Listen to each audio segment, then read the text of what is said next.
Liệu bạn có từng nghĩ, một cậu bé học lớp 6, với mái tóc rối, cặp mắt tròn ngây thơ, lại có thể là người châm ngòi cho một cuộc điều tra gây chấn động cả nước? Một vụ án mà không phải bắt đầu từ súng ống hay gián điệp, mà bắt đầu từ một bát cơm trắng. Trong những năm gần đây, gạo ST25 được ca tụng là ngon nhất thế giới. Nhưng rồi, chính danh tiếng đó lại trở thành cái cớ cho những kẻ hám lợi làm điều táng tận lương tâm. Gạo bị làm giả, bị tẩy trắng, bị phun hóa chất độc hại. Mỗi bữa cơm tưởng chừng ấm áp lại trở thành mối hiểm họa âm thầm. Và rồi, giữa dòng xoáy của lòng tham và sự thờ ơ, một điều không ai ngờ tới đã xảy ra. Nguyễn Minh Khang, một cậu bé lớp 6, chỉ vì thấy gạo bà ngoại mua có mùi lạ, đã âm thầm lấy một mẫu đem đến trường, nhờ cô giáo kiểm nghiệm trong giờ thực hành. Và kết quả ấy khiến cả lớp bàng hoàng, cô giáo choáng váng, còn xã hội thì phải giật mình thức tỉnh. Từ một mẫu gạo nhỏ, làn sóng điều tra được khơi dậy, một kho hàng bí mật bị đột kích, một đường dây sản xuất gạo giả tinh vi lộ diện, và quan trọng nhất là bài học lớn về lòng can đảm, sự tỉnh táo và trách nhiệm công dân được thắp sáng bởi một đứa trẻ mới chỉ 11 tuổi.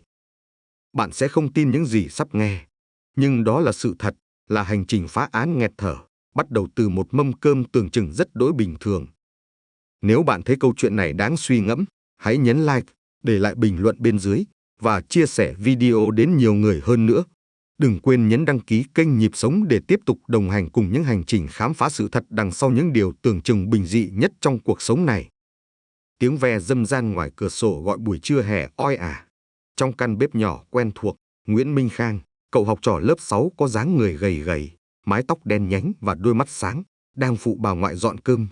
Mùi thức ăn quyện với hương thơm đặc trưng của gạo mới nấu lan tỏa, một mùi hương vốn dĩ thân thuộc, gợi cảm giác ấm cúng của gia đình. Thế nhưng, hôm nay, có một điều gì đó khác lạ, một sự bất thường Khang chưa từng cảm nhận được trước đây. Bà ngoại Khang, mái tóc đã điểm bạc nhưng lưng vẫn thẳng, tay chân còn nhanh nhẹn, vừa xới bát cơm đầy đưa cho cháu, vừa nói giọng hiền từ, Khang ăn nhiều vào con, cơm này bà mới mua đó, gạo ST25 ngon nổi tiếng, lại còn được giảm giá nữa chứ. Khang dạ một tiếng rồi đón lấy bát cơm nóng hổi. Cậu bé vốn yêu thích những hạt cơm dẻo thơm, đặc biệt là loại gạo ST25 mà cả nước vẫn tự hào là gạo ngon nhất thế giới. Thường ngày, bữa cơm với bà dù đạm bạc nhưng luôn là khoảnh khắc Khang mong chờ nhất. Nhưng hôm nay, khi bát cơm đưa gần lên miệng, một mùi hương nồng, hơi khác thường xộc thẳng vào mũi cậu. Nó không phải là mùi thơm dịu nhẹ, thanh khiết của lúa mới mà Khang vẫn quen, mà là một thứ mùi có phần nhân tạo, cố gắng bắt chước sự tinh túy của tự nhiên nhưng lại có chút gì đó gượng ép, thậm chí hơi hắc nhẹ. Cậu bé khựng lại một chút, ngước nhìn bà ngoại. Bà vẫn đang vui vẻ kể chuyện ngoài chợ, về mớ rau tươi, con cá ngon bà chọn được. Khang không muốn làm bà mất vui, có lẽ do cậu quá nhạy cảm, hoặc do thời tiết nóng nực khiến khứu giác có chút thay đổi. Cậu cố gắng gạt đi sự hồ nghi, bắt đầu bữa ăn. Hạt gạo trắng bóng, thon dài, nhìn rất đẹp mắt, đúng như những gì người ta vẫn quảng cáo về loại gạo thượng hạng ST25. Cơm dẻo, nhưng vị ngọt thanh dường như có phần nhạt hơn, và cái mùi hương lạ kia vẫn phảng phất, dù đã bị mùi thức ăn át đi ít nhiều. Ăn được nửa bát, Khang bắt đầu cảm thấy bụng mình hơi khó chịu. Ban đầu chỉ là cảm giác âm ỉ, nhưng càng lúc càng rõ rệt hơn, chuyển thành những cơn đau quặn nhẹ. Cậu bé nhăn mặt, tay ôm bụng. Bà ngoại thấy vậy lo lắng hỏi, Khang sao thế con? Đau bụng à? Hay thức ăn có gì không tiêu? Chắc tại con ăn nhanh quá ạ. Khang cố gắng nói, không muốn bà thêm lo. Nhưng trong đầu cậu, sự nghi ngờ về loại gạo mới mua bắt đầu lớn dần. Chưa bao giờ cậu ăn cơm nhà nấu mà bị đau bụng như thế này. Sau bữa cơm, trong khi bà ngoại đi nghỉ trưa, Khang không tài nào chợp mắt được. Cơn đau bụng vẫn còn âm ỉ, dù đã đỡ hơn một chút sau khi cậu uống viên thuốc tiêu hóa bà đưa. Cậu bé quyết định tìm hiểu kỹ hơn về mẻ gạo mới này. Khang rón rén xuống bếp, mở chiếc thùng đựng gạo mà bà mới đổ đầy buổi sáng. Cậu lấy một nắm gạo sống ra lòng bàn tay. Quả thật, những hạt gạo rất đẹp, trắng muốt, đều tăm tắp, không một chút tấm, không một hạt gãy. Chúng bóng bẩy một cách kỳ lạ dưới ánh sáng lọt qua khe cửa. Nhưng khi Khang đưa sát lên mũi ngửi, cái mùi hương nồng đến mức nhân tạo lúc ăn cơm giờ đây còn rõ rệt hơn nhiều. Nó không phải là mùi thơm tự nhiên của đồng lúa Việt, mà giống như một loại hương liệu được cố tình tẩm vào, một mùi thơm gắt, có phần giả tạo. Khang nhớ lại lời bà nói, gạo ST25 mua được giảm giá từ một người bán hàng online. Tên công ty là công ty trách nhiệm hữu hạn gạo Hưng Phát. giảm giá. Hai từ này khiến Khang càng thêm suy nghĩ. Gạo ST25 vốn là thương hiệu quốc gia, nổi tiếng với chất lượng tuyệt hảo, giá thường khá cao. Việc một công ty bán online lại có thể giảm giá nhiều liệu có đáng tin? Khang chợt nhớ đến những thông tin cậu đọc được trên báo mạng, nghe trên TV về thực trạng hàng giả, hàng nhái, đặc biệt là thực phẩm bẩn. Nào là sữa giả, thuốc giả, mì chính, dầu ăn giả, rồi cả những câu chuyện rùng rợn về rau củ quả bị phun thuốc kích thích, thịt bị ướp hóa chất giữ tươi. Người ta có thể làm giả bất cứ thứ gì, chỉ vì lợi nhuận. Ngay cả bát cơm trắng, biểu tượng của sự giản dị, thuần khiết trên mâm cơm gia đình Việt, cũng không thoát khỏi nguy cơ bị vấy bẩn bởi gạo giả, gạo tẩm hóa chất độc hại. Những hạt gạo trắng bóng, thơm lừng tưởng chừng là tinh hoa của đất trời hóa ra lại có thể là sản phẩm của sự lừa dối, đe dọa sức khỏe hàng triệu người. Khang rùng mình. Lẽ nào nhà mình đã mua phải loại gạo như vậy?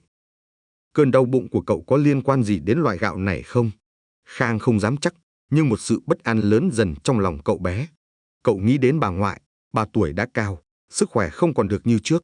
Nếu thực sự đây là gạo có vấn đề, thì hậu quả sẽ rất khó lường. Niềm tin vào bát cơm trắng giản dị giờ đây trong Khang bắt đầu lung lay. Nhìn những hạt gạo đẹp đẽ một cách đáng ngờ trên tay, Khang nhớ lại bài học khoa học ở trường. Tuần trước, cô giáo Thu Hằng dạy môn hóa học có nhắc đến việc một số loại thực phẩm có thể bị xử lý bằng hóa chất để trông bắt mắt hơn hoặc để bảo quản được lâu hơn. Cô còn nói về những thí nghiệm đơn giản để phát hiện một vài loại hóa chất phổ biến. Một ý nghĩ lóe lên trong đầu Khang. Ngày mai, lớp cậu có tiết thí nghiệm thực phẩm. Cô Hằng từng khuyến khích học sinh mang những mẫu thực phẩm nghi ngờ đến lớp để cùng nhau tìm hiểu. Dĩ nhiên là dưới sự giám sát chặt chẽ của cô. Đây rồi, đây có thể là cách để cậu tìm ra sự thật. Dù có chút lo sợ, nhưng sự tò mò và mong muốn bảo vệ sức khỏe cho bà ngoại đã thôi thúc Khang. Cậu bé cẩn thận lấy một chiếc túi ni lông nhỏ, xúc một ít gạo từ trong thùng, gói lại kỹ càng rồi giấu vào trong cặp sách. Cậu sẽ không nói cho bà biết, ít nhất là cho đến khi có kết quả rõ ràng. Cậu không muốn bà lo lắng vô ích nếu như sự nghi ngờ của cậu chỉ là sai lầm. Đêm đó, Khang trằn trọc mãi không ngủ được. Hình ảnh những hạt gạo trắng bóng một cách bất thường, mùi hương nồng nhân tạo và cơn đau bụng của chính mình cứ ám ảnh tâm trí cậu. Cậu nghĩ về những bài báo viết về các cơ sở kinh doanh bị phát hiện buôn bán gạo giả, gạo nhái các thương hiệu nổi tiếng như ST25. Họ dùng đủ mọi thủ đoạn, từ việc đóng gói gạo trôi nổi vào bao bì nhái, đến việc tẩy trắng gạo mốc bằng hóa chất, tạo mùi thơm nhân tạo, thậm chí phun cả thuốc chống mốc vốn dùng cho nông nghiệp để gạo để được lâu hơn. Những hóa chất đó, như hydrogen peroxide, phormone hay các loại thuốc trừ sâu, đều là những chất cực kỳ nguy hiểm với sức khỏe con người, có thể gây tổn thương gan, thận, hệ thần kinh, thậm chí là ung thư nếu tích lũy lâu ngày trong cơ thể. Càng nghĩ, Khang càng cảm thấy sợ hãi, nhưng đồng thời, một quyết tâm mạnh mẽ cũng hình thành trong cậu.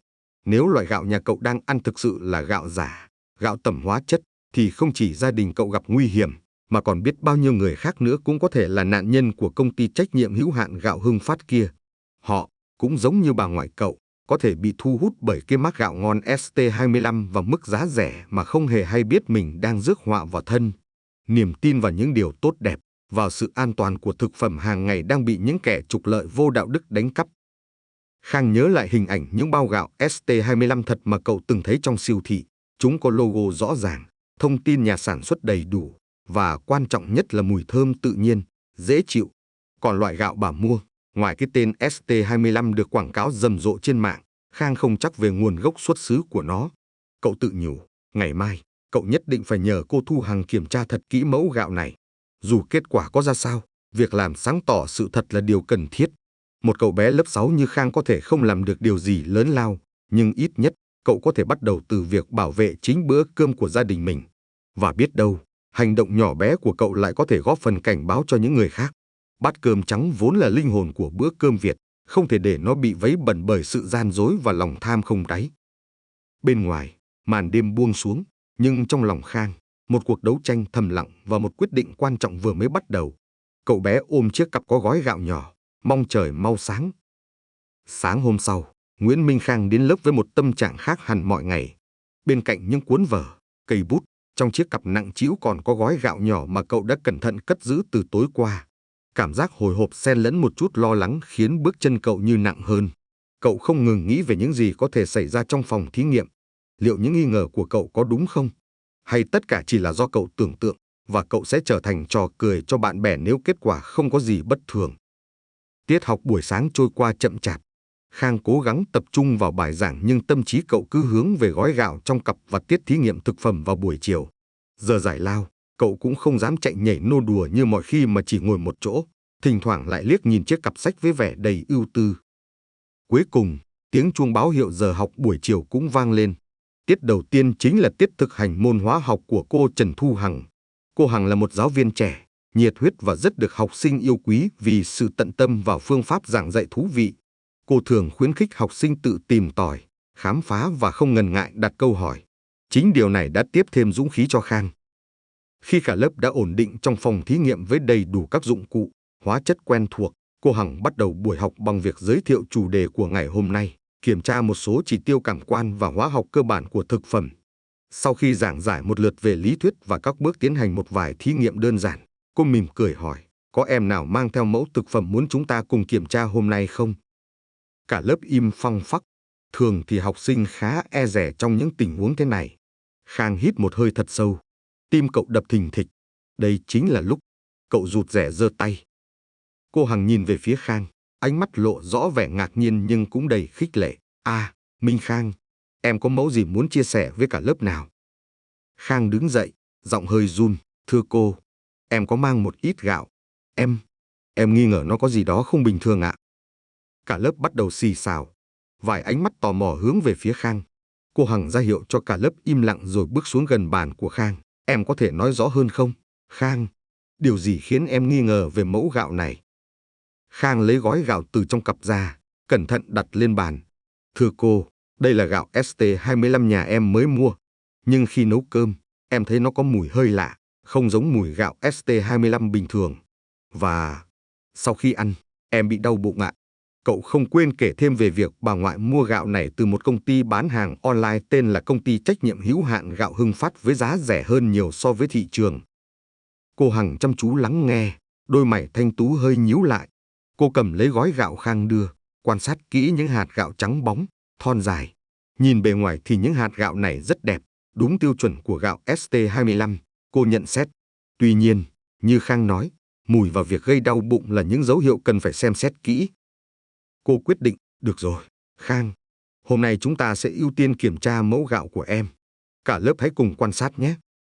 Dưới sự hướng dẫn của cô Hằng, Khang bắt đầu thực hiện các bước thí nghiệm đơn giản. Đầu tiên, cậu lấy một lượng gạo vừa đủ cho vào cốc thủy tinh chịu nhiệt, thêm nước cất rồi đặt lên bếp đun cách thủy. Trong lúc chờ nước sôi, cô Hằng giải thích cho cả lớp, việc đun nóng có thể giúp chúng ta phát hiện một số hóa chất bảo quản dễ bay hơi hoặc những thay đổi bất thường trong cấu trúc của gạo. Chẳng bao lâu, nước trong cốc bắt đầu nóng lên. Khang chăm chú quan sát. Ban đầu, không có gì đặc biệt xảy ra. Nhưng khi nước gần sôi, cậu nhận thấy một lớp váng mỏng, hơi có màu vàng đục bắt đầu nổi lên trên bề mặt. Và điều khiến Khang chú ý nhất chính là mùi hương bốc lên. Cái mùi nồng nồng, nhân tạo mà cậu cảm nhận được ở nhà giờ đây càng lúc càng rõ rệt hơn, quyện với hơi nước nóng tạo thành một thứ mùi khó tả, có phần khó chịu. Vài bạn học sinh ngồi gần cũng bắt đầu nhăn mũi. Cô Hằng cũng nhận ra sự bất thường. Vẻ mặt cô trở nên nghiêm túc hơn. Khang, em có thấy lớp váng và ngửi thấy mùi gì lạ không? Dạ có thưa cô, Khang đáp, giọng lộ rõ vẻ lo lắng. Nó có mùi hắc hơn lúc gạo còn sống ạ. Tiếp theo, cô Hằng hướng dẫn Khang thực hiện một thí nghiệm khác.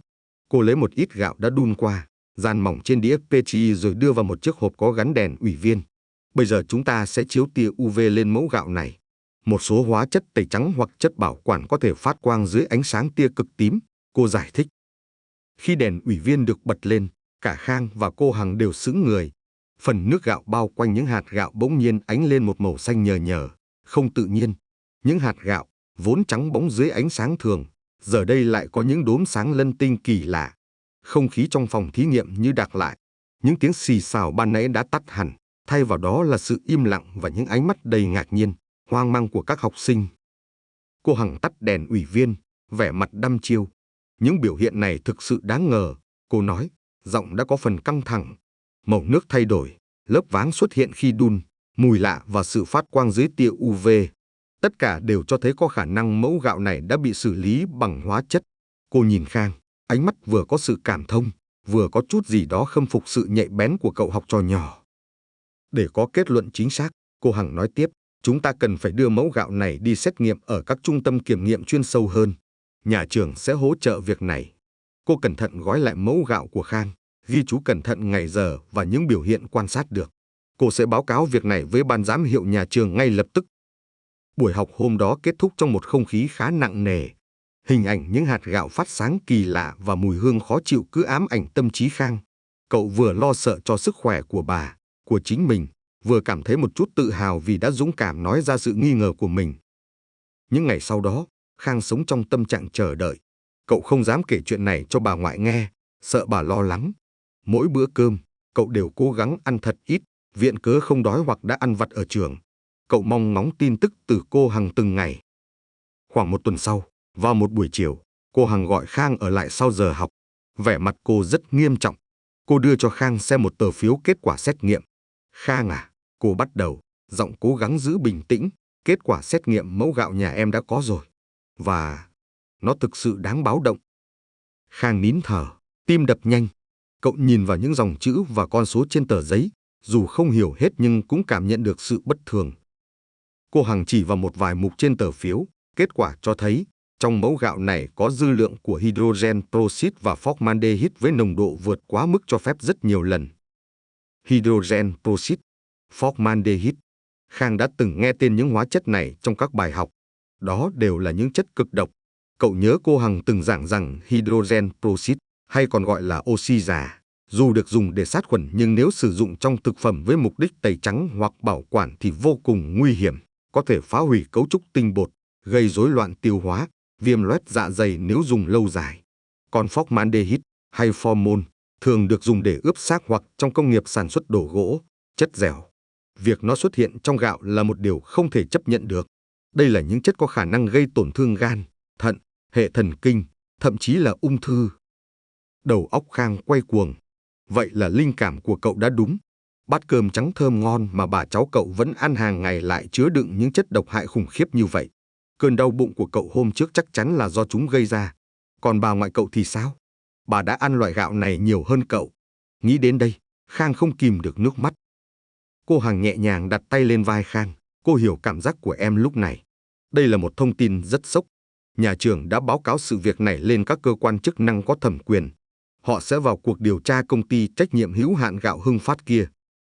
Bây giờ, cô nói tiếp, giọng nhỏ lại, cô khuyên em nên giữ kín chuyện này trong một thời gian, ít nhất là với những người không liên quan trực tiếp.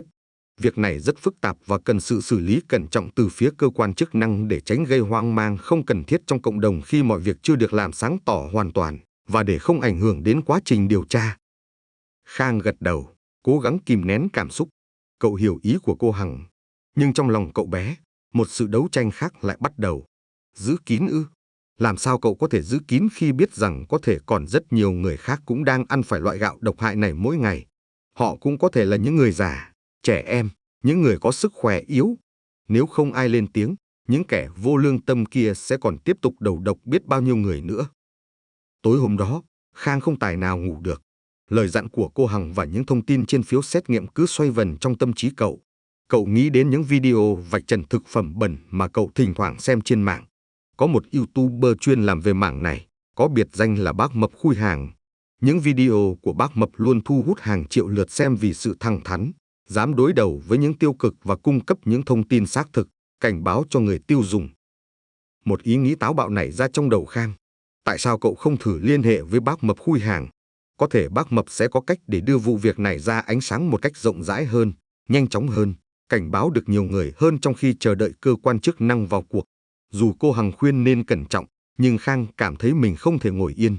Cậu có bằng chứng trong tay, dù chỉ là một phần nhỏ, nhưng đó là sự thật. Quyết định được đưa ra. Khang lén mở chiếc máy tính cũ của bố để lại, tìm kiếm kênh YouTube của bác Mập Khui Hàng.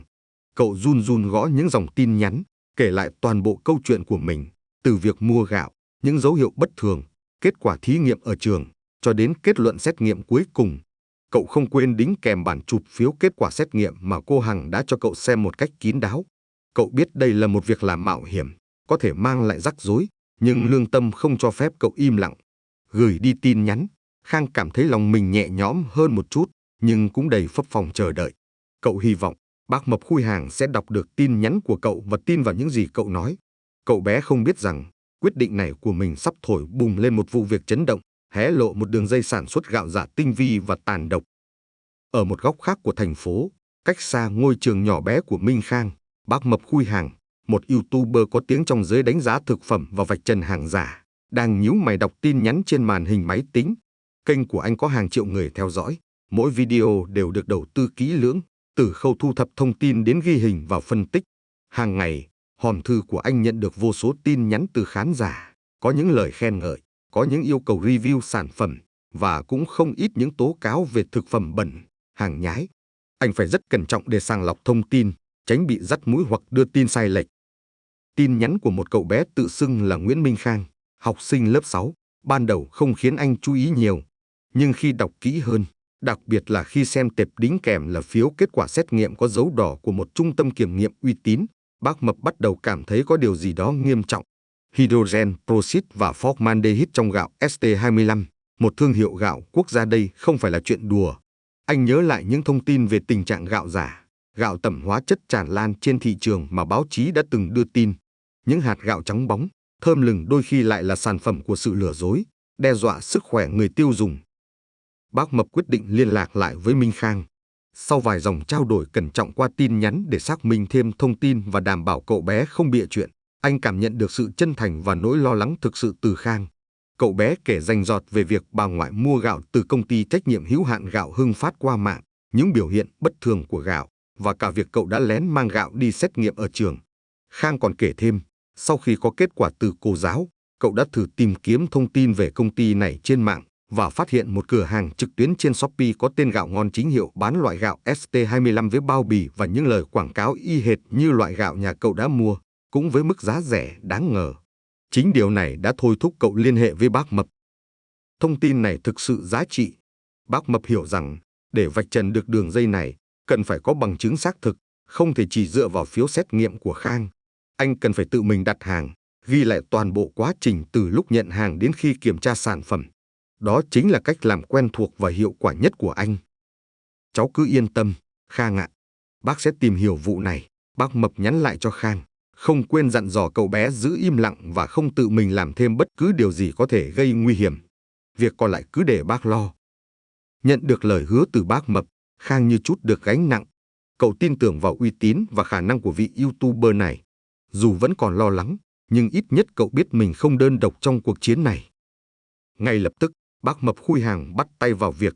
Anh sử dụng một tài khoản Shopee phụ, tìm đến gian hàng Gạo Ngon Chính Hiệu mà Khang đã chỉ.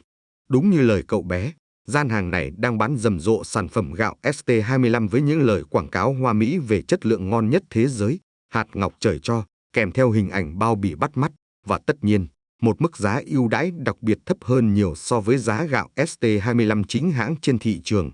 Bác mập không ngần ngại đặt mua một bao 5 kg, chọn hình thức giao hàng nhanh nhất. Vài ngày sau, gói hàng được giao đến địa chỉ mà bác mập đã chuẩn bị sẵn, một căn phòng nhỏ anh thường dùng để quay các video unbox và review sản phẩm. Mọi thứ đã sẵn sàng, máy quay chính, máy quay phụ ghi lại cận cảnh, đèn chiếu sáng, và bộ dụng cụ test nhanh một số chỉ tiêu thực phẩm cơ bản. Bác mập bắt đầu quay. Anh giới thiệu với khán giả về lý do thực hiện video này, về những nghi ngờ ban đầu, dĩ nhiên không tiết lộ danh tính của Khang để đảm bảo an toàn cho cậu bé. Rồi, anh cẩn thận dùng dao dọc giấy mở thùng carton bên ngoài. Bên trong là một bao gạo ST25, loại 5 kg, với thiết kế bao bì khá giống với hàng chính hãng mà anh đã từng thấy. Tuy nhiên, với kinh nghiệm của mình, bác mập nhanh chóng nhận ra những điểm bất thường. Các bạn hãy nhìn kỹ nhé, bác mập vừa nói vừa hướng camera cận cảnh vào bao gạo. Logo ST25 này, màu sắc có vẻ hơi nhạt hơn so với logo chuẩn. Và dòng chữ gạo ông cua ở đây, nét in có vẻ hơi bị nhòe, không sắc nét. Anh lật mặt sau của bao bì. Đây nữa, thông tin nhà sản xuất in rất mập mờ. Và điều quan trọng nhất, các bạn nhìn này, tem chống hàng giả. Bác mập chỉ vào một chiếc tem nhỏ được dán khá cầu thả trên mép bao. Chiếc tem này trông có vẻ rất xịn, phải không? Nhưng nếu chúng ta quan sát kỹ hơn, anh dùng một chiếc kính lúp nhỏ soi vào chiếc tem. Các chi tiết hoa văn trên tem này không được tinh xảo, mực in có dấu hiệu bị lem. Và các bạn thấy gì không? một lỗi sai chính tả cơ bản trên tem. Thương hiệu quốc gia lại bị in thành thương hiệu quốc gia. Một lỗi ngớ ngẩn mà không một nhà sản xuất chân chính nào lại mắc phải. Tiếp theo, anh chỉ vào phần hạn sử dụng được in trên bao. Hạn sử dụng ở đây có vẻ như đã bị tẩy xóa và in đẻ lên một ngày mới hơn. Các bạn có thể thấy rõ vết mực cũ mờ mờ bên dưới không? Những phát hiện ban đầu này đã đủ để khiến người xem cảm thấy bất an. Bác Mập tiếp tục, bây giờ, chúng ta sẽ mở bao gạo này ra xem bên trong thế nào. Anh cẩn thận cắt một đường trên miệng bao. Ngay khi bao gạo vừa hé mở, một mùi hương nồng, hóa học, giống như mùi Khang đã từng ngửi thấy, lập tức xộc ra. Bác Mập nhăn mặt, cố tình đưa mũi lại gần để khán giả có thể thấy rõ phản ứng của anh. Các bạn có ngửi thấy gì không? Một mùi rất lạ, không phải mùi thơm tự nhiên của gạo mới. Anh đổ một ít gạo ra một chiếc khay trắng. Những hạt gạo trông có vẻ trắng đẹp, bóng bẩy. Nhưng khi bác Mập dùng tay đảo nhẹ, anh phát hiện ra điều bất thường khác. Gạo có vẻ hơi ẩm, và các bạn nhìn này, anh chỉ vào những vết loang màu vàng nhạt ở đáy bao và một vài hạt gạo bị vón cục. Có những vết ẩm loang thế này, chứng tỏ gạo đã được bảo quản không tốt, hoặc đã bị xử lý bằng một cách nào đó khiến nó bị ẩm trở lại. Để tăng thêm tính thuyết phục, bác Mập thực hiện một vài thử nghiệm nhanh ngay tại chỗ, tương tự như những gì Khang và cô Hằng đã làm trong phòng thí nghiệm, nhưng ở mức độ đơn giản hơn, dễ quan sát hơn cho khán giả. Anh cho một ít gạo vào nước, khuấy đều. Nước nhanh chóng chuyển sang màu trắng đục bất thường, và khi để lắng, một lớp cặn mịn lắng xuống đáy. Anh cũng dùng một chiếc đèn ủy viên nhỏ chiếu vào gạo, và một lần nữa, những hạt gạo lại ánh lên màu xanh nhờ nhờ đáng sợ. Tất cả quá trình này đều được camera ghi lại một cách chi tiết, rõ ràng. Sau khi hoàn tất việc kiểm tra ban đầu, bác Mập kết luận, thưa các bạn, với những gì chúng ta vừa thấy, từ bao bì giả mạo, tem nhái, lỗi chính tả, hạn sử dụng bị tẩy sửa, cho đến mùi hương hóa học, vết ẩm mốc và những phản ứng bất thường khi thử nghiệm nhanh, tôi có cơ sở để nghi ngờ rằng đây là gạo ST25 giả, hoặc ít nhất là gạo kém chất lượng đã được phủ phép để trông giống hàng thật. Anh không quên cảnh báo người tiêu dùng nên cẩn trọng khi mua hàng online giá rẻ, đặc biệt là với những sản phẩm có thương hiệu nổi tiếng. Video được bác Mập Khui Hàng biên tập và đăng tải lên kênh YouTube của mình ngay trong đêm đó. Anh đặt một tiêu đề gây sốc, lật tẩy đường dây gạo ST25 siêu giả giá rẻ bất ngờ trên Shopee, coi chừng rước độc vào người. Sức lan tỏa của video nhanh hơn cả mong đợi của bác Mập. Với uy tín sẵn có của kênh và tính chất nghiêm trọng của vụ việc, video nhanh chóng thu hút hàng trăm ngàn lượt xem chỉ sau vài giờ, rồi lên đến hàng triệu lượt xem trong những ngày tiếp theo. Hàng ngàn bình luận bày tỏ sự phẫn nộ, lo lắng và cả những chia sẻ về trải nghiệm mua phải hàng giả tương tự. Nhiều người dùng đã vào gian hàng gạo ngon chính hiệu trên Shopee để lại những đánh giá tiêu cực và yêu cầu sàn thương mại điện tử này vào cuộc. Hiệu ứng domino bắt đầu. Một số trang báo điện tử và diễn đàn lớn bắt đầu đưa tin lại về video của bác Mập Khui Hàng, trích dẫn những phát hiện của anh và đặt câu hỏi về trách nhiệm của các bên liên quan. Dư luận xã hội bắt đầu xôn xao. Hình ảnh những bao gạo giả, những hạt gạo tẩm hóa chất độc hại trở thành chủ đề nóng trên các mạng xã hội. Nhiều người tiêu dùng bày tỏ sự hoang mang, không biết phải tin vào đâu khi ngay cả một sản phẩm thiết yếu như gạo cũng bị làm giả một cách tinh vi như vậy. Từ một góc nhỏ trong căn nhà của mình, Minh Khang theo dõi tất cả những diễn biến này qua màn hình máy tính. Cậu bé vừa vui mừng vì hành động của mình và bác Mập đã tạo ra được tiếng vang lớn, vừa cảm thấy hồi hộp chờ đợi những động thái tiếp theo từ các cơ quan chức năng. Cuộc chiến với gạo giả mới chỉ thực sự bắt đầu, và Khang biết rằng phía trước sẽ còn rất nhiều khó khăn. Nhưng ít nhất, ngọn lửa cảnh báo đã được thắp lên, và người tiêu dùng đã có thêm thông tin để tự bảo vệ mình. Bát cơm trắng trên mâm cơm người Việt, vốn là biểu tượng của sự an lành, không thể để bị những mảnh đất đen tối của lòng tham và sự vô đạo đức làm vấy bẩn.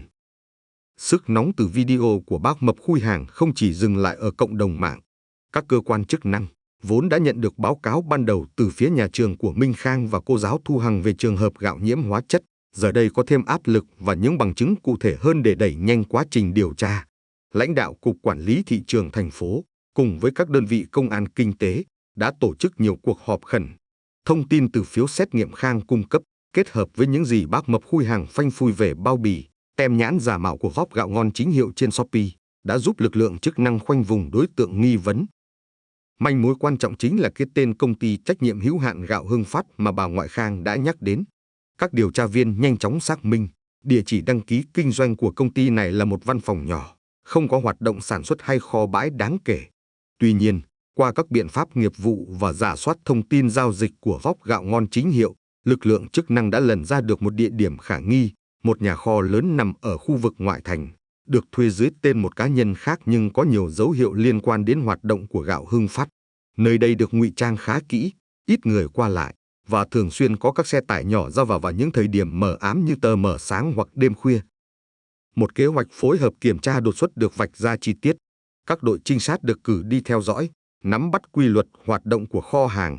Mọi thông tin đều được giữ bí mật tuyệt đối để tránh đánh động rắn trong cỏ. Thời điểm cất lưới được ấn định vào một buổi sáng sớm, khi lô hàng mới được cho là vừa nhập kho và các đối tượng đang chuẩn bị cho việc phủ phép gạo. Đúng như kế hoạch, khi những tia nắng đầu tiên của ngày mới còn chưa kịp xuyên qua lớp sương mù dày đặc vùng ngoại ô, đoàn xe của lực lượng liên ngành gồm quản lý thị trường và công an kinh tế đã âm thầm áp sát mục tiêu. Cánh cổng sắt của nhà kho vừa hé mở để một chiếc xe tải nhỏ không có logo rõ ràng chuẩn bị lùi vào. Các chiến sĩ đã nhanh chóng ập tới, khống chế bảo vệ và đồng loạt tiến vào bên trong. Cảnh tượng hiện ra trước mắt khiến tất cả những người có mặt không khỏi sững sờ, dù đã phần nào lường trước. Nhà kho rộng hàng trăm mét vuông chật ních những bao tải gạo chất cao như núi, ước tính phải đến hàng chục tấn. Bên cạnh những chồng bao bì in sẵn nhãn hiệu ST25 giả mạo y hệt như loại bác mập khui hàng đã mua, là những bao gạo không nhãn mác, trông cũ kỹ, bụi bặm, thậm chí có những bao đã bốc mùi ẩm mốc. Điều khiến người ta lạnh gáy hơn là ở một góc nhà kho, hàng chục thùng phuy nhựa và can lớn chứa các loại hóa chất không nhãn mác, bốc mùi nồng nặc, hăng hắc đến khó thở, hòa quyện với không khí ẩm mốc đặc trưng của một nhà kho thiếu ánh sáng, tạo nên một bầu không khí ngột ngạt, độc hại. Tại một khu vực khác, lực lượng chức năng phát hiện một hệ thống máy móc khá đơn sơ nhưng đầy đủ cho một quy trình làm đẹp gạo bẩn. Có một chiếc máy giống như máy trộn bê tông cỡ nhỏ, có lẽ dùng để đảo gạo với hóa chất. Bên cạnh đó là một máy sàng lọc, và đặc biệt là một chiếc máy dập nếp thủ công cùng hàng ngàn chiếc tem chống giả ST25 được làm nhái một cách tinh vi, sẵn sàng để đóng gói thành phẩm. Vài công nhân đang làm việc bên trong tỏ ra hoảng hốt, tìm cách tháo chạy nhưng đều bị giữ lại. Ngay tại hiện trường, một người đàn ông trạc tứ tuần, ăn mặc có vẻ bảnh bao hơn những người khác, đang lớn tiếng chỉ đạo công nhân. Khi thấy lực lượng chức năng ập vào thì mặt biến sắc, định lẻn ra cửa sau nhưng đã bị chặn lại. Qua xác minh nhanh, đó chính là Phạm Văn Cường, giám đốc của công ty trách nhiệm hữu hạn gạo Hưng Phát. Cường ban đầu còn quanh co chối tội, cho rằng mình chỉ cho thuê lại kho bãi. Tuy nhiên, trước những bằng chứng không thể chối cãi và lời khai của các công nhân, hắn đã phải cúi đầu thừa nhận hành vi của mình. Hồ sơ của Cường nhanh chóng được làm rõ. Hóa ra, đây không phải lần đầu Phạm Văn Cường dính líu đến pháp luật. Hắn từng có một tiền án về tội sản xuất và buôn bán hàng giả, nhưng sau khi ra tù, vẫn ngựa quen đường cũ, thậm chí còn tổ chức với quy mô lớn hơn, thủ đoạn tinh vi hơn. Công ty trách nhiệm hữu hạn gạo Hưng Phát chỉ là một vỏ bọc trá hình để Cường điều hành cả một hệ sinh thái tội ác, một đường dây sản xuất gạo giả có tổ chức bài bản, thu lợi bất chính hàng tỷ đồng mỗi tháng. Theo lời khai ban đầu của Cường và các công nhân, quy trình sản xuất gạo giả của chúng diễn ra như sau. Đầu tiên, chúng thu mua các loại gạo rẻ tiền, gạo tồn kho lâu ngày, gạo bị mốc, thậm chí cả gạo không đạt tiêu chuẩn chất lượng dành cho người từ các nguồn trôi nổi với giá cực thấp. Sau đó, số gạo này được đưa về kho, sử dụng các loại hóa chất không rõ nguồn gốc, trong đó có cả những chất tẩy trắng công nghiệp và hương liệu nhân tạo, để tân trang. Gạo mốc sẽ được tẩy cho trắng bóng trở lại. Gạo có mùi khó chịu sẽ được khử mùi và tạo hương thơm giống như gạo mới bằng cách phun tẩm các loại hương liệu hóa học nhập lậu. Chúng sử dụng những hóa chất cực kỳ nguy hiểm như hydrogen peroxide để tẩy trắng, thậm chí cả pho-môn hoặc các loại thuốc chống mốc dùng trong nông nghiệp để bảo quản gạo được lâu hơn trong quá trình vận chuyển và lưu kho, bất chấp những tác hại khủng khiếp mà chúng có thể gây ra cho sức khỏe con người. Sau khi được phủ phép, những loại gạo bẩn này trở nên trắng bóng, thơm lừng chẳng khác gì gạo ST25 thật. Chúng được đóng gói vào những bao bì nhái nhãn hiệu ST25 một cách chuyên nghiệp, gắn tem chống giả tinh vi, rồi được tung ra thị trường qua nhiều kênh khác nhau, từ các cửa hàng nhỏ lẻ, các mối lái ở các tỉnh, cho đến việc bán tràn lan trên các sàn thương mại điện tử như Shopee thông qua các gian hàng ảo như gạo ngon chính hiệu. Giá bán của loại gạo giả này tuy rẻ hơn gạo ST25 chính hãng nhưng vẫn cao gấp nhiều lần so với giá trị thực của loại gạo đầu vào, mang lại lợi nhuận khổng lồ cho đường dây của Phạm Văn Cường. Chỉ riêng chi phí để sản xuất 1 kg gạo giả chỉ tốn vài ngàn đồng, nhưng khi mang nhãn mác ST25, nó được bán với giá từ 30.000 đến 40.000 đồng mỗi kg. Ước tính, Doanh thu của đường dây này có thể lên đến hàng chục tỷ đồng mỗi năm. Lực lượng chức năng đã tiến hành lập biên bản, niêm phong toàn bộ số gạo và hóa chất trong kho, thu giữ máy móc thiết bị và các tài liệu liên quan. Phạm Văn Cường và một số đối tượng chủ chốt trong đường dây cũng bị tạm giữ để phục vụ công tác điều tra. Vụ đột kích kho hàng bí mật của công ty gạo Hưng Phát đã hé lộ một sự thật kinh hoàng về mảnh đất đen tối ẩn sau những bát cơm trắng mà người dân vẫn ăn hàng ngày. Nó cho thấy sự tàn nhẫn và vô đạo đức của những kẻ chỉ biết chạy theo lợi nhuận mà bất chấp sức khỏe, thậm chí tính mạng của cộng đồng. Thông tin về vụ bắt giữ nhanh chóng được các phương tiện truyền thông đăng tải, gây chấn động dư luận. Nhiều người không khỏi rùng mình khi nghĩ đến việc mình và gia đình có thể đã từng sử dụng những loại gạo độc hại này. Niềm tin của người tiêu dùng vào thị trường gạo, vốn đã bị lung lay bởi những vụ việc tương tự trước đó, nay càng thêm phần suy sụp. Vụ việc cũng là một lời cảnh tỉnh mạnh mẽ cho các cơ quan quản lý về những lỗ hổng trong công tác kiểm soát chất lượng và truy xuất nguồn gốc thực phẩm. Cuộc chiến với gạo giả, gạo bẩn vẫn còn rất cam go và cần sự chung tay của cả cộng đồng. Vụ đột kích kho hàng của Phạm Văn Cường và công ty trách nhiệm hữu hạn gạo Hưng Phát giống như một quả bom phát nổ giữa dư luận. Ngay sau khi lực lượng chức năng chính thức công bố thông tin, hàng loạt tờ báo, đài truyền hình đã vào cuộc, khai thác sâu hơn về đường dây sản xuất gạo giả tinh vi này. Các phóng viên không chỉ dừng lại ở việc tường thuật lại diễn biến vụ bắt giữ mà còn tự mình thực hiện những phóng sự điều tra, tìm đến những nạn nhân, những người đã vô tình tiêu thụ loại gạo độc hại do Cường và đồng bọn tung ra thị trường. Những câu chuyện đau lòng bắt đầu xuất hiện ngày một nhiều trên mặt báo. Có những gia đình mà cả nhà cùng có triệu chứng ngộ độc thực phẩm sau khi ăn loại gạo ST25 giá rẻ online mà họ mua được. Từ những cơn đau bụng quằn quại, rối loạn tiêu hóa kéo dài, đến các trường hợp viêm dạ dày cấp phải nhập viện điều trị.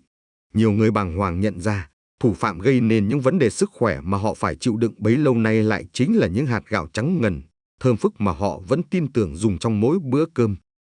Các chuyên gia y tế liên tục đưa ra những cảnh báo nghiêm khắc về tác hại của các loại hóa chất được tìm thấy trong kho gạo của Phạm Văn Cường. Bác sĩ Trần Thanh Mai, một chuyên gia về an toàn thực phẩm và dinh dưỡng tại bệnh viện lớn của thành phố, đã có một buổi trả lời phỏng vấn trên truyền hình, phân tích cặn kẽ những nguy cơ tiềm ẩn.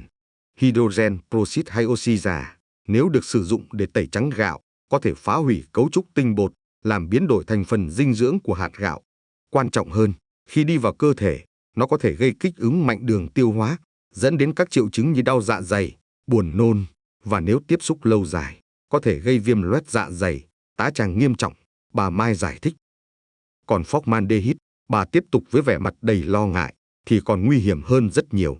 Đây là một chất được Tổ chức Y tế Thế giới xếp vào nhóm chất gây ung thư cho người. Dù ở nồng độ thấp, việc tiếp xúc thường xuyên qua đường ăn uống cũng có thể gây ra các tổn thương mãn tính cho gan, thận, hệ thần kinh. Việc sử dụng pho-môn để bảo quản gạo, dù với mục đích chống mốc hay giữ cho gạo không bị côn trùng xâm nhập, đều là một hành vi vô cùng nguy hiểm, đầu độc người tiêu dùng một cách từ từ nhưng vô cùng tàn khốc. Bà cũng không quên nhắc đến những hóa chất bảo quản khác, như dentamethrin, một loại thuốc diệt côn trùng, mà theo thông tin từ cơ quan điều tra, cũng có dấu hiệu được sử dụng trong một số lô gạo của đường dây này. Những loại thuốc bảo vệ thực vật tồn dư trong gạo khi vào cơ thể sẽ tích lũy qua thời gian, gây tổn thương gan, thận và làm tăng nguy cơ ung thư. Đặc biệt, phụ nữ mang thai và trẻ nhỏ là những đối tượng dễ bị tổn thương nhất. Hóa chất bảo quản trong thực phẩm có thể ảnh hưởng nghiêm trọng đến sự phát triển trí não của trẻ và gây ra các biến chứng thai kỳ cho người mẹ. Những con số thống kê ban đầu từ các bệnh viện cũng khiến dư luận không khỏi xót xa. Số ca bệnh nhân đến khám và điều trị các bệnh lý về đường tiêu hóa có liên quan đến thực phẩm không rõ nguồn gốc tăng đột biến trong thời gian gần đây. Dù chưa thể khẳng định tất cả đều do gạo giả của Phạm Văn Cường gây ra, nhưng mối liên hệ rõ ràng là điều không thể chối cãi. Bữa cơm, vốn là biểu tượng của sự sum vầy, ấm áp, giờ đây lại tiềm ẩn những nguy cơ bệnh tật khôn lường, gieo rắc nỗi hoang mang cho hàng triệu gia đình. Trong cơn bão dư luận đó, một nhân vật quan trọng khác cũng lên tiếng, đó chính là anh hùng lao động Hồ Quang Cua, cha đẻ của giống lúa ST25 chứ danh. Từ Sóc Trăng, ông bày tỏ sự bức xúc và đau xót tột độ khi thấy đứa con tinh thần của mình, một thương hiệu gạo mà ông và các cộng sự đã dày công nghiên cứu, lai tạo và tự hào mang đi giới thiệu với thế giới, lại bị những kẻ gian thương lợi dụng, làm giả một cách trắng trợn để trục lợi, gây ảnh hưởng nghiêm trọng đến uy tín của gạo ST25 thật và làm tổn hại đến lòng tin của người tiêu dùng. Thật không thể tưởng tượng nổi họ lại có thể làm những điều thất đức như vậy. Ông Cua chia sẻ với giọng đầy cay đắng qua điện thoại với một phóng viên. Gạo ST25 của chúng tôi được tạo ra từ tâm huyết, từ mong muốn mang đến cho người tiêu dùng những hạt gạo không chỉ ngon mà còn phải sạch, phải an toàn. Việc họ dùng hóa chất để biến gạo mốc, gạo kém chất lượng thành gạo ST25 giả không chỉ là lừa đảo mà còn là tội ác, đầu độc đồng bào mình. Ông cho biết, doanh nghiệp của ông, doanh nghiệp tư nhân Hồ Quang Chí, đã phải chịu những tổn thất không nhỏ khi thương hiệu ST25 liên tục bị làm giả, làm nhái. Dù đã cố gắng đưa ra các biện pháp để người tiêu dùng nhận biết hàng thật, như việc tung ra thị trường loại túi 5 kg có in hình của chính ông và tem chống hàng giả được cải tiến từ đầu tháng 8 năm 2024, nhưng chỉ vài ngày sau, trên thị trường lại xuất hiện sản phẩm nhái y hệt. Chúng tôi đang rất nỗ lực hoàn thiện các hồ sơ pháp lý để đăng ký bảo hộ thương hiệu cho gạo ST25 một cách chặt chẽ hơn, cả ở trong nước và quốc tế. Nhưng cuộc chiến này thật sự rất gian nan khi mà thủ đoạn của những kẻ làm giả ngày càng tinh vi. Lời nói của ông Hồ Quang Cua chất chứa nỗi niềm của một người nông dân, một nhà khoa học đã cống hiến cả đời cho hạt gạo Việt Nam. Sự phẫn nộ của ông cũng chính là tiếng nói chung của những người làm ăn chân chính, những người đang từng ngày nỗ lực xây dựng thương hiệu cho nông sản Việt, để rồi phải bất lực nhìn thành quả của mình bị những con sâu làm giàu nổi canh phá hoại. Nguyễn Minh Khang theo dõi tất cả những thông tin này qua báo đài và mạng xã hội. Cậu bé hiểu rằng, hành động dũng cảm của mình và sự vào cuộc của bác Mập Khui Hàng cùng các cơ quan chức năng đã góp phần bóc gỡ một ung nhọt lớn của xã hội. Cậu cảm thấy một chút tự hào, nhưng niềm vui đó không trọn vẹn. Bởi lẽ, bên cạnh những lời khen ngợi, sự ủng hộ, Khang cũng đọc được không ít những bình luận, những ý kiến khiến cậu phải suy nghĩ và cảm thấy buồn. Có những người, ngay cả khi sự thật đã rành rành trước mắt, vẫn tỏ ra thờ ơ. Họ cho rằng tiền nào của nấy, mua gạo giá rẻ thì phải chấp nhận rủi ro. Một số khác lại biện minh rằng, cuộc sống khó khăn, họ không có đủ điều kiện để mua những loại gạo đắt tiền, có thương hiệu rõ ràng. Thậm chí, có người còn bình luận rằng, ăn bao nhiêu năm nay có sao đâu, cứ làm quá lên. Khang không hiểu nổi, tại sao có những người lại có thể dễ dàng bỏ qua những cảnh báo về sức khỏe, lại có thể đặt giá cả lên trên sự an toàn của chính mình và gia đình. Chẳng lẽ một vài chục ngàn đồng tiết kiệm được lại đáng giá hơn một lá gan khỏe mạnh, một dạ dày không bị viêm loét hay nguy cơ ung thư tiềm ẩn? Cậu nhớ lại hình ảnh những bao gạo trắng muốt, hạt dài đều tăm tắp mà bà ngoại đã mua. Đúng là bao đẹp, đúng là giá rẻ. Nhưng đằng sau vẻ ngoài hào nhoáng ấy là cả một sự lừa dối khủng khiếp, là những hóa chất độc hại đang âm thầm tàn phá cơ thể người. Cậu bé chợt hiểu ra rằng, cuộc chiến chống lại thực phẩm bẩn, hàng giả không chỉ là việc bắt giữ những kẻ như Phạm Văn Cường, mà còn là một cuộc chiến về nhận thức. Cần phải làm sao để mỗi người tiêu dùng đều trở thành những người thông thái, biết lựa chọn sản phẩm an toàn, biết nói không với hàng giả, hàng kém chất lượng, dù cho nó có rẻ đến mức nào đi chăng nữa. Niềm tin vào bát cơm trắng giản dị đã bị đánh cắp bởi lòng tham và sự vô đạo đức của những kẻ trục lợi. Và để lấy lại niềm tin đó, cần sự chung tay của cả cộng đồng, từ các cơ quan quản lý, các doanh nghiệp chân chính, cho đến từng người dân. Bữa cơm nhà Khang dạo này đã cẩn thận hơn rất nhiều. Bà ngoại cậu, sau khi biết chuyện, đã rất sốc và ân hận. Bà không còn ham rẻ nữa, mà chỉ chọn mua gạo ở những cửa hàng uy tín, có nguồn gốc rõ ràng. Nhưng Khang biết, không phải gia đình nào cũng có thể dễ dàng thay đổi thói quen, không phải ai cũng có đủ thông tin và điều kiện để lựa chọn. Những con số đau lòng về số người bị ngộ độc, về thiệt hại kinh tế, về sự suy giảm niềm tin, có lẽ sẽ còn chưa dừng lại. Con đường phía trước còn rất dài, và cậu bé Minh Khang, dù nhỏ bé, vẫn cảm thấy mình cần phải làm gì đó để góp thêm một tiếng nói, một hành động nhỏ bé, cho một xã hội an toàn hơn, cho những bữa cơm Việt thực sự an lành. Vụ án của Phạm Văn Cường và công ty trách nhiệm hữu hạn gạo Hưng Phát không chỉ dừng lại ở một cuộc đột kích hay những bản tin nóng hổi trên mặt báo. Nó đã thực sự tạo ra một làn sóng mạnh mẽ, thúc đẩy một cuộc thanh lọc sâu rộng trên thị trường gạo, vốn đã âm ỉ những vấn đề nhức nhối từ lâu. Nhờ những bằng chứng ban đầu từ Minh Khang, sự vào cuộc quyết liệt của bác Mập Khui Hàng và hiệu ứng lan tỏa từ cộng đồng, các cơ quan chức năng đã có thêm động lực và cơ sở để mở rộng điều tra. Hàng loạt các chuyên án khác liên quan đến sản xuất, buôn bán gạo giả, gạo kém chất lượng, gạo tẩm hóa chất độc hại trên khắp cả nước đã bị triệt phá. Nhiều chùm gạo giả khác đã bị đưa ra ánh sáng, những kho hàng bí mật chứa đầy gạo bẩn và hóa chất lần lượt bị phanh phui. Trước tình hình phức tạp và những tác động tiêu cực đến sức khỏe người dân cũng như uy tín của ngành nông nghiệp Việt Nam, Bộ Công Thương đã nhanh chóng vào cuộc, phối hợp với các bộ ngành liên quan như Bộ Nông nghiệp và Phát triển Nông thôn, Bộ Y tế để đưa ra những giải pháp căn cơ và quyết liệt. Một trong những yêu cầu cấp bách được đưa ra là việc siết chặt quản lý chất lượng gạo từ khâu sản xuất đến khâu lưu thông, phân phối. Đặc biệt, đối với các thương hiệu gạo nổi tiếng như ST25, Bộ Công Thương yêu cầu các doanh nghiệp sản xuất phải nhanh chóng áp dụng công nghệ mã QR truy xuất nguồn gốc sản phẩm. Điều này nhằm giúp người tiêu dùng có thể dễ dàng kiểm tra thông tin chi tiết về lô gạo mình mua, từ vùng trồng, quy trình sản xuất, cho đến ngày đóng gói và đơn vị chịu trách nhiệm, tạo ra sự minh bạch từ cánh đồng đến bàn ăn. Song song đó, công tác kiểm tra, kiểm nghiệm chất lượng gạo trên thị trường cũng được tăng cường. Các đội quản lý thị trường được yêu cầu phối hợp chặt chẽ hơn với các trung tâm kiểm nghiệm, tăng tần suất lấy mẫu đột xuất, đặc biệt tại các cơ sở kinh doanh online, các chợ đầu mối và những điểm bán lẻ có dấu hiệu nghi ngờ. Các chế tài xử phạt đối với hành vi sản xuất, kinh doanh gạo giả, gạo không đảm bảo an toàn thực phẩm cũng được đề xuất tăng nặng, không chỉ dừng lại ở mức xử phạt hành chính mà cần truy cứu trách nhiệm hình sự một cách nghiêm khắc hơn. Bởi lẽ, hành vi sản xuất kinh doanh gạo giả, gạo phun hóa chất độc hại không chỉ là sự lừa dối trắng trợn mà còn là tội ác đối với sức khỏe cộng đồng. Câu chuyện của Nguyễn Minh Khang, từ một cậu bé lớp 6 nhút nhát, đã trở thành một biểu tượng cho lòng dũng cảm và tinh thần trách nhiệm với cộng đồng.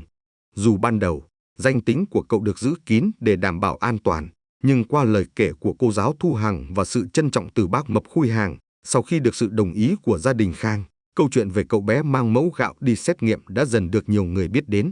Các cơ quan báo chí, truyền thông đã tìm đến Khang, không phải để khai thác sâu vào những chi tiết điều tra, mà để tôn vinh hành động nhỏ bé nhưng mang ý nghĩa lớn lao của em. Minh Khang được mời tham dự nhiều chương trình giao lưu, được các cấp lãnh đạo khen ngợi. Đặc biệt, trong một buổi lễ tuyên dương những tấm gương điển hình tiên tiến của thành phố, Khang đã được vinh danh là công dân trẻ truyền cảm hứng. Đứng trên bục nhận hoa và bằng khen, cậu bé Khang vẫn giữ vẻ rụt rè, khiêm tốn. Trong bài phát biểu ngắn của mình, Khang chỉ nói rằng em làm những điều đó vì thương bà, vì không muốn ai phải ăn những bữa cơm không an toàn. Em chỉ mong sao mọi người đều có những bữa cơm ngon và sạch. Lời nói chân thật của Khang khiến cả hội trường xúc động. Câu chuyện của Khang đã thực sự truyền cảm hứng cho rất nhiều người, đặc biệt là các bạn trẻ. Nó cho thấy rằng, bất kỳ ai, dù ở độ tuổi nào, vị trí nào, cũng có thể đóng góp cho xã hội bằng những hành động thiết thực, bắt đầu từ sự quan tâm đến những điều bình dị xung quanh mình. Lòng trung thực, sự dũng cảm đối mặt với cái sai, và ý thức trách nhiệm với cộng đồng chính là những giá trị mà câu chuyện của Khang đã lan tỏa. Cuộc sống của bà cháu Khang cũng dần trở lại bình thường, nhưng đã có những thay đổi tích cực. Bà ngoại Khang, sau cú sốc ban đầu, giờ đây đã cẩn thận hơn rất nhiều trong việc lựa chọn thực phẩm. Bà không còn dễ dàng tin vào những lời quảng cáo giá rẻ bất ngờ trên mạng nữa. Thay vào đó, bà thường đến những cửa hàng quen thuộc, những siêu thị có uy tín để mua gạo và các nhu yếu phẩm khác. Bữa cơm của hai bà cháu giờ đây không chỉ có những món ăn ngon mà còn chan chứa niềm tin và sự an tâm.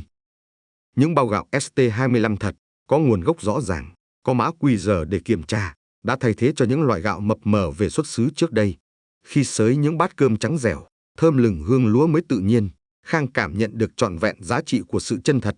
Cậu hiểu rằng, để có được những hạt gạo sạch đó, là cả một quá trình lao động vất vả của người nông dân, sự đầu tư nghiêm túc của các doanh nghiệp chân chính, và cả sự giám sát chặt chẽ của các cơ quan quản lý. Khang không còn là cậu bé chỉ biết học và chơi như trước. Vụ việc vừa qua đã giúp Khang trưởng thành hơn rất nhiều. Cậu bắt đầu quan tâm hơn đến các vấn đề xã hội, thường xuyên đọc báo, tìm hiểu thông tin về an toàn thực phẩm. Cậu hiểu rằng, cuộc chiến với hàng giả, hàng nhái, thực phẩm bẩn là một cuộc chiến lâu dài, không thể chỉ dừng lại ở một vài chiến dịch ngắn hạn. Nó cần sự phối hợp đồng bộ giữa nhà nước, doanh nghiệp và chính người tiêu dùng. Mỗi người dân cần nâng cao ý thức, trở thành người tiêu dùng thông thái, biết tự bảo vệ mình và cộng đồng. Thỉnh thoảng, Khang vẫn nhận được những tin nhắn hỏi thăm, động viên từ bác Mập Khui Hàng. Mối quan hệ giữa họ, từ một người cung cấp thông tin và một nhà báo công dân, đã trở thành một tình bạn đặc biệt. Bác Mập vẫn tiếp tục công việc của mình, phanh phui những mặt trái của thị trường, bảo vệ người tiêu dùng. Anh coi Khang như một người em, một đồng nghiệp nhỏ tuổi đầy tiềm năng. Câu chuyện khép lại với hình ảnh một buổi chiều cuối tuần, trong căn bếp nhỏ ấm cúng, Khang đang phụ bà ngoại chuẩn bị bữa cơm. Ánh nắng vàng nhạt chiếu qua khung cửa sổ, rọi lên những hạt gạo trắng ngần trong nồi cơm đang sôi lục bục. Mùi cơm thơm dịu nhẹ lan tỏa, một mùi hương của sự an lành, của niềm tin đã được phục hồi. Khang nhìn bà, mỉm cười. Cậu bé lớp 6 ngày nào giờ đây đã hiểu sâu sắc giá trị của lòng dũng cảm, của sự trung thực và hơn hết là giá trị của những bữa cơm an toàn, nơi khởi nguồn của sức khỏe và hạnh phúc gia đình. Cuộc chiến vì những bữa cơm sạch của người Việt vẫn còn đó, nhưng với những công dân trẻ đầy cảm hứng như Minh Khang, với sự vào cuộc quyết liệt của các cơ quan chức năng và sự thay đổi nhận thức của cộng đồng, niềm tin vào một tương lai tốt đẹp hơn, an toàn hơn chắc chắn sẽ ngày một lớn dần. Bát cơm trắng trên mâm cơm gia đình Việt sẽ mãi là biểu tượng của sự thuần khiết và an lành, được bảo vệ bởi chính lương tri và trách nhiệm của mỗi con người.